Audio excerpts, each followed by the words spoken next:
Hi, my name's Will, and I'm going to show you how to use legato fingering when playing the piano. This video is brought to you by Music Over Miles' teaching program. So legato fingering is a term to describe the technique of playing the piano in a way that notes don't have a gap between, they're all connected, as opposed to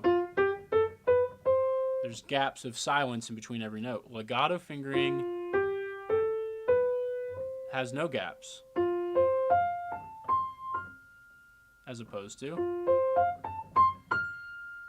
So why is legato fingering important? Because when we're speaking, our phrases are one breath of air until it's time to stop and breathe, and then start again, and you say a bunch more words. That's the way that the human voice works. That's the way that melodies tend to work. They have phrases, and if you have little gaps in between every word, it doesn't feel smooth. So the piano is not a wind instrument, and it doesn't really actually have the ability to play true legato. Every single note is its own thing. It's not like you're manipulating air to make different pitches.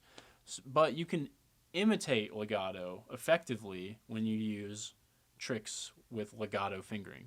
So I'm going to give you 4 basic rules to start working on using more legato fingering in your playing. So let's take the Star Spangled Banner, for instance. The first couple measures, this is how people tend to play it when they're just starting out. And, we're not using a lot of the music right here, but that's not how you would sing it. You would sing it, oh, say, can you see? Not, oh, say, can you see? That would be silly. Have you ever heard anyone do that? The phrase structure is...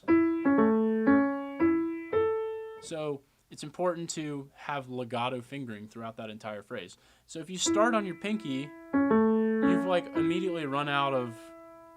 You can't go any higher, really. I mean, there is a little trick I'll show you later, but... it's much better to consider a fingering that lets your whole shape be legato. You can play all the notes at the same time.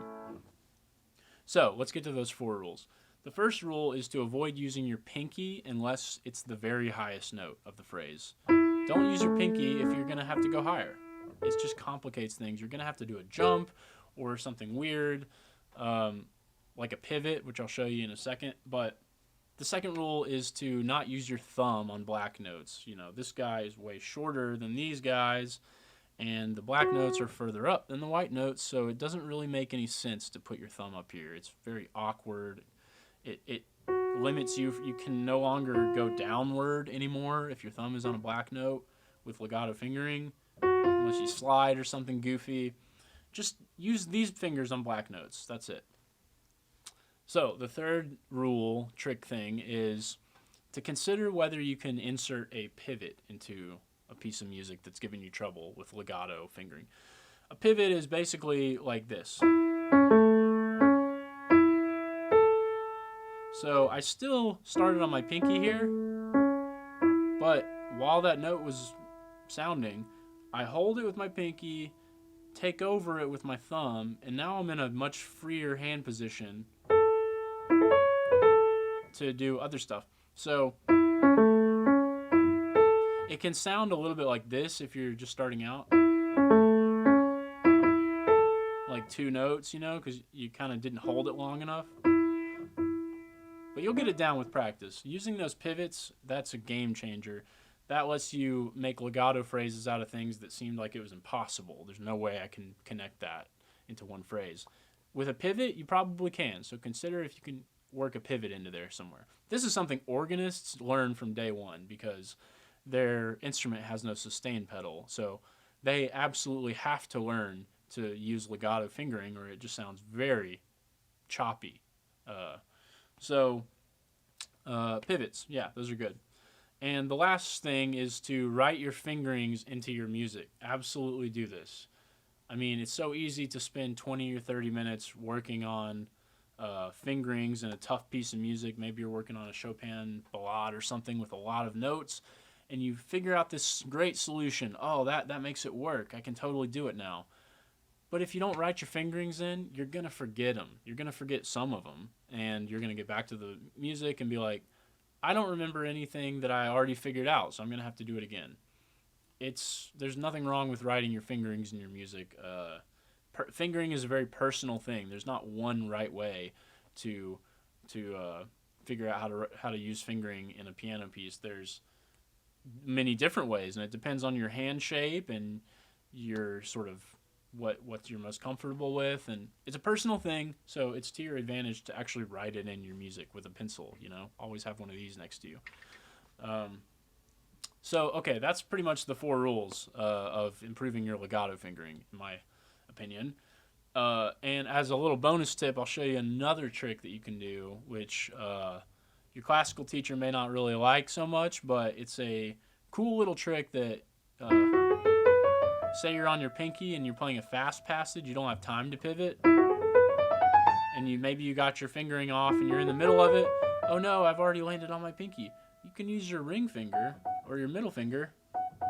Sometimes usually the ring finger. You can actually continue to legato up.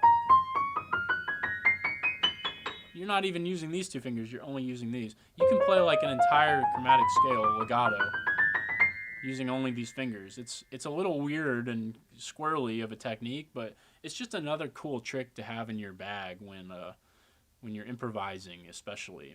It's a cool little trick, and just be aware of it, because you might find yourself using it by accident sometime, and that's okay.